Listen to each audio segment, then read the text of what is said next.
पाठ 13 3 सवाल। पाठ प्रवेश। प्रस्तुत पाठ में एक राजा अपने 3 प्रश्नों के उत्तर जानना चाहता है, जिनके उसे संतोषजनक उत्तर नहीं मिले। अतः वह वन की ओर निकल जाता है, जहाँ उसे अपने प्रश्नों के उत्तर मिल गए। तो आओ पढ़कर जानें कि वे 3 प्रश्न कौन से हैं और उनके उत्तर क्या हैं। पाठ उद्देश्य। प्रेम का भाव जागृत करना, परोपकार का संदेश देना, क्षमा का महत्व बताना, सेवा भाव को प्रोत्साहन देना। एक राजा था। एक बार उसके मस्तिष्क में विचार आया कि यदि 3 बातें मालूम हो जाएं तो कभी मन की कोई साध अधूरी न रहे और सब काम पूरे हो जाया करें। राजा ने अपने राज्य में घोषणा करवा दी कि जो कोई आकर राजा के 3 सवालों के जवाब बताएगा, उसे खूब इनाम दिया जाएगा। पहला सवाल यह कि हर काम का ठीक समय क्या है। दूसरा यह कि सबसे जरूरी आदमी कौन है। और तीसरा यह कि सबसे महत्व का काम कैसे जाना जा सकता है। बड़े बड़े विद्वान दूर दूर से राजा के पास आए और अपने उत्तर बताए। सब विद्वानों के उत्तर अलग अलग थे। पहले सवाल के जवाब में कुछ विद्वानों ने कहा कि प्रत्येक काम के लिए एक समय सारणी तैयार रखनी चाहिए। उसमें सब कामों का समय नियत कर देना चाहिए, तभी हर काम ठीक वक्त से हो सकता है। कुछ का मानना था कि पहले से हर काम का समय निश्चित कर लेना संभव नहीं है। आदमी अपने आसपास का ख्याल रखे और जो जरूरी और उपयोगी हो वही करता चले। कुछ अन्य विद्वानों ने कहा कि पंडितों की एक सभा होनी चाहिए जो महाराज की सहायता किया करे और प्रत्येक काम का उचित समय निर्धारित कर दिया करे। इस बात पर कुछ विद्वानों ने कहा कि कुछ बातें ऐसी नहीं होती कि सभा में लाई जाएं और तब जाकर उन पर फैसला हो। यह तय करने के लिए पहले कुछ पता होना जरूरी है कि किसका क्या फल होने वाला है, और ये तो बस ज्योतिषी तंत्र मंत्र जानने वाले जानते हैं। सो हर एक काम का ठीक मुहूर्त जानने के लिए पूछकर चलना चाहिए। दूसरे सवाल के जवाब भी सबके अलग अलग थे। कुछ बोले कि राजा के लिए सबसे जरूरी लोग हैं राज दरबारी। किसी ने कहा कि पुरोहित, किसी ने कहा वैद्य। कुछ और बोले कि नहीं, राज में सबसे जरूरी सिपाही होते हैं। तीसरे सवाल के जवाब में कि सबसे जरूरी काम कैसे जाना जाता है, कुछ ने तो जवाब दिया कि दुनिया में सबसे जरूरी वस्तु है विज्ञान।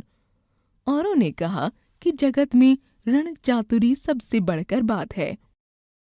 कुछ अन्य बोले कि धर्म की पूजा से आगे तो कुछ भी नहीं है, वह श्रेष्ठ है। जवाब सब अलग अलग थे। सो राजा किसी से राजी नहीं हुआ और किसी को इनाम नहीं दिया। सवालों के ठीक जवाब पाने की इच्छा उसके मन में बनी रही। एक दिन उसने मन में निश्चय किया कि वह एक योगी के पास जाकर अपने प्रश्नों के उत्तर पूछेगा। वह योगी एक वन में रहता था, कभी बाहर नहीं आता था। गांव के सीधे सादे लोगों के अलावा किसी और से नहीं मिलता था। तो राजा ने अपना सादा सा वेश धारण किया और योगी की कुटिया आने से पहले ही घोड़े से उतरकर पैदल ही चल दिया। साथ के रक्षक सिपाहियों को उसने वहीं छोड़ दिया। राजा कुटिया के पास पहुंचा तो देखा कि योगी कुटिया के आगे धरती खोद रहे हैं। राजा को देखकर योगी ने स्वागत वचन कहे और फिर उसी तरह खोदने के काम में लगे रहे। योगी का शरीर बड़ा दुर्बल था। धरती में एक फावड़ा मारते ही उनकी सांस जोर जोर से चलने लगती थी। राजा ने पास जाकर कहा, हे ज्ञानी योगी, मैं आपके पास 3 सवाल पूछने आया हूँ। पहला, ठीक काम का ठीक वक्त मैं कैसे जान सकता हूँ। दूसरा, कि कौन लोग मेरे लिए सबसे जरूरी हैं और इसलिए किनका औरों से मुझे विशेष ख्याल रखना चाहिए, और तीसरा कि कौन काम सबसे महत्व का है जिस पर मुझे पहले ध्यान देना चाहिए। योगी ने राजा की बात सुनी पर जवाब नहीं दिया। हथेली को थूक से गीला कर फावड़ा ले फिर खोदना शुरू कर दिया। राजा ने कहा, आप थक गए हैं, लाइए मुझे फावड़ा दीजिए, कुछ देर मैं ही आपकी जगह काम कर देता हूँ। अच्छा, कहकर योगी ने फावड़ा राजा को दे दिया और कुछ दूर जमीन पर बैठकर सुस्ताने लगे। 2 क्यारी खोद चुकने पर राजा रुक गया और उसने अपने सवालों को दोहराया। योगी ने फिर भी कोई जवाब नहीं दिया। वे खड़े हो गए और हाथ बढ़ाकर बोले, अब तुम आराम करो, मैं खोद लेता हूँ। पर राजा ने उन्हें फावड़ा नहीं दिया और आप ही खोदने लगे। 1 घंटा बीता, फिर दूसरा बीता। धीरे धीरे सूरज पेड़ों के पीछे छिपने लगा। आखिर राजा ने फावड़ा धरती में लगा छोड़ कहा, हे ज्ञानी पुरुष, मैं अपने प्रश्नों के उत्तर जानने के लिए आपके पास आया था। अगर आप मुझे कोई जवाब नहीं दे सकते तो वैसा कहिए, मैं घर चला जाऊंगा। तभी योगी ने सामने देखकर कहा, देखो वहां कोई भागा आ रहा है, जाने कौन है।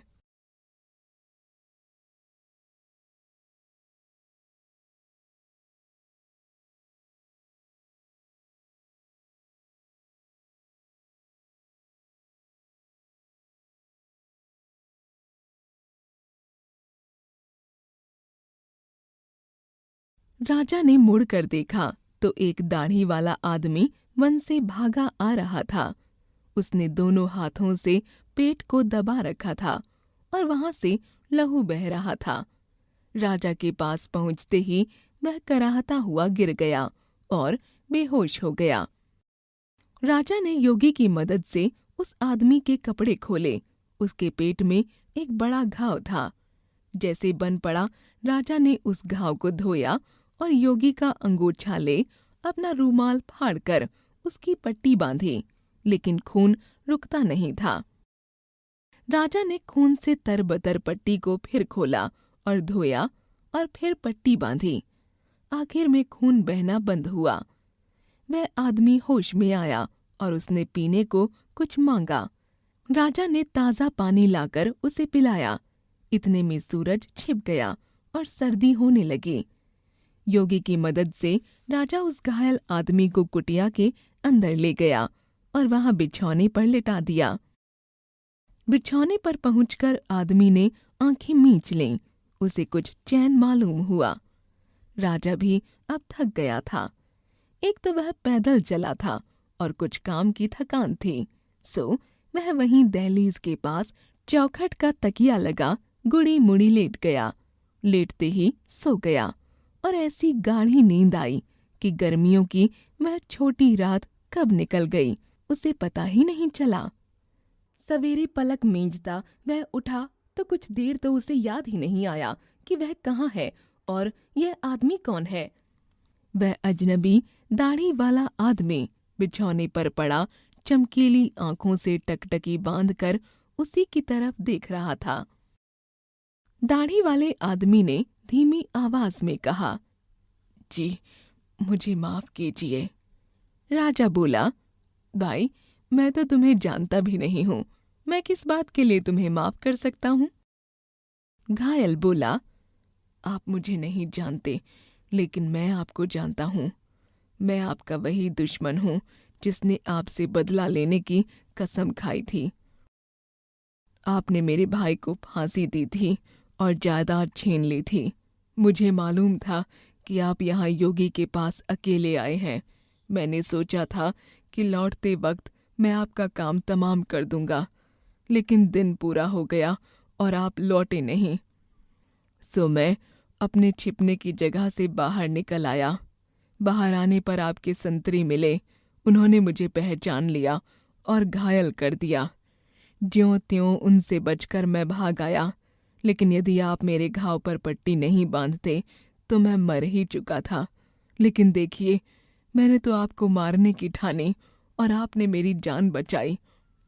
अब मैं यदि जिंदा रहा और आपने चाहा तो जन्म भर गुलाम की तरह आपकी ताबेदारी करूंगा और अपने बेटे को भी यही ताकीद कर जाऊंगा। आप मुझे माफ कर दें, यह विनती है। राजा को बड़ी प्रसन्नता हुई। इतनी सरलता से एक दुश्मन से सुलह ही नहीं हो गई, बल्कि दुश्मन की जगह यह आदमी दोस्त हो गया। राजा ने उसे माफ ही नहीं किया, बल्कि कहा कि मैं अभी तुम्हारी सेवा के लिए अपने आदमी और राजवैद्य भेज देता हूँ। राजा ने उसकी जायदाद भी लौटाने का वचन दिया। राजा योगी को देखने बाहर आया। जाने से पहले एक बार फिर वह योगी से अपने सवालों का जवाब पाने के लिए निवेदन करना चाहता था। योगी बाहर धरती पर घुटनों के बल बैठे कल की खुदी क्यारियों में बीज बो रहे थे। राजा पास आकर बोला, हे ज्ञानी पुरुष, अंतिम बार मैं फिर आपसे अपने प्रश्नों के उत्तर के लिए प्रार्थना करता हूँ। अपनी दुबली टांगों पर उसी तरह सिकुड़े धरती पर बैठे योगी ने अपने सामने खड़े राजा की तरफ देखकर कहा, जवाब तो तुमको मिल गया है भाई। मिल गया है? राजा ने पूछा। कैसे? आपका क्या मतलब? योगी बोला, देखते नहीं हो, अगर कल मेरी दुर्बलता पर तुम दया नहीं करते और मेरी जगह इन क्यारियों को नहीं खोदने लगते और वापस राह लौट जाते, तो वह आदमी तुम पर हमला कर बैठता कि नहीं, और फिर यहाँ न ठहरने के लिए तुम पछतावा करते। सो सबसे जरूरी वक्त तुम्हारे लिए वह था जब तुम क्यारियां खोद रहे थे, और तब सबसे जरूरी आदमी तुम्हारे लिए था मैं। मेरी भलाई करना उस वक्त तुम्हारे लिए सबसे जरूरी काम था। इसके बाद वह आदमी जब भागा भागा हमारे पास आकर गिरा, तो सबसे महत्व की घड़ी थी जब तुम उसकी परिचर्या में लगे, क्योंकि अगर तुम घाव न बांधते तो मन में वह तुम्हारा वैर साथ लिए ही मरता। इसलिए उस समय वह तुम्हारे लिए सबसे जरूरी आदमी था, और जो तुमने उसके लिए किया वही तुम्हारे लिए सबसे महत्व का काम था। इसलिए याद रखो कि एक ही घड़ी है जो महत्व की है, और वह है वर्तमान की घड़ी। वही सबसे महत्व की है, क्योंकि वही घड़ी है जो हम जीते हैं और हमारे हाथ में होती है। सबसे जरूरी और महत्व का आदमी वह है जिसके साथ इस घड़ी हम हों, क्योंकि कौन जानता है कि आगे किसी और दूसरे से मिलना हमारी किस्मत में बदा भी हो कि नहीं। सबसे महत्व का काम है उस आदमी की उस वक्त की जो सेवा हो सके कर देना, क्योंकि वही एक काम है जिसे आदमी को सौंप कर उसे यहाँ भेजा गया है। लेखिका मालती सक्सेना।